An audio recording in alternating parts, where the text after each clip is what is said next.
Selamat dari maut. Wali Kota Sibolga kembali setelah 4 hari terjebak banjir dan longsor. Bencana banjir dan longsor yang melanda pesisir barat Sumatera Utara sejak beberapa hari terakhir menyisakan duka mendalam. Namun di tengah situasi mencekam tersebut, sebuah kabar melegakan akhirnya datang dari Kota Sibolga. Setelah sempat tidak dapat dihubungi sejak Selasa, tanggal 25 November tahun 2025, Wali Kota Sibolga Ahmad Syukri Nasri Penarik akhirnya muncul kembali dalam keadaan selamat. Ia dikabarkan berhasil keluar dari wilayah bencana yang porak-poranda akibat banjir bandang serta longsor besar yang menutup seluruh akses dan memutus jalur komunikasi. Menurut informasi yang diterima, Ahmad Syukri sempat terjebak di area terdampak bencana sehingga sulit dijangkau tim penyelamat maupun aparat keamanan. Kondisi medan yang berat, jalan terputus, dan cuaca ekstrim membuat proses pencarian terhambat. Setelah berjuang melewati rute darat yang sangat sulit, Ahmad Syukri akhirnya berhasil kembali ke Sibolga pada Jumat tanggal 28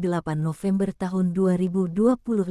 Ia diketahui menempuh perjalanan selama 4 hari, sebagian besar dengan berjalan kaki, melintasi jalur hutan dan wilayah yang masih rawan longsor. Kabar kembalinya sang wali kota dikonfirmasi langsung oleh Kepala BNPB, Letjen TNI Suharyanto, yang menyatakan telah berkomunikasi secara langsung dengan Ahmad Syukri begitu ia tiba di area yang memiliki sinyal komunikasi. Kepulangan Wali Kota Sibolga memberikan kelegaan bagi masyarakat yang sebelumnya cemas menunggu kabar. Hingga kini, proses evakuasi dan penanganan bencana di wilayah pesisir barat Sumatera Utara masih terus dilakukan, dengan fokus pada pembukaan akses jalan, penyelamatan korban, serta distribusi bantuan.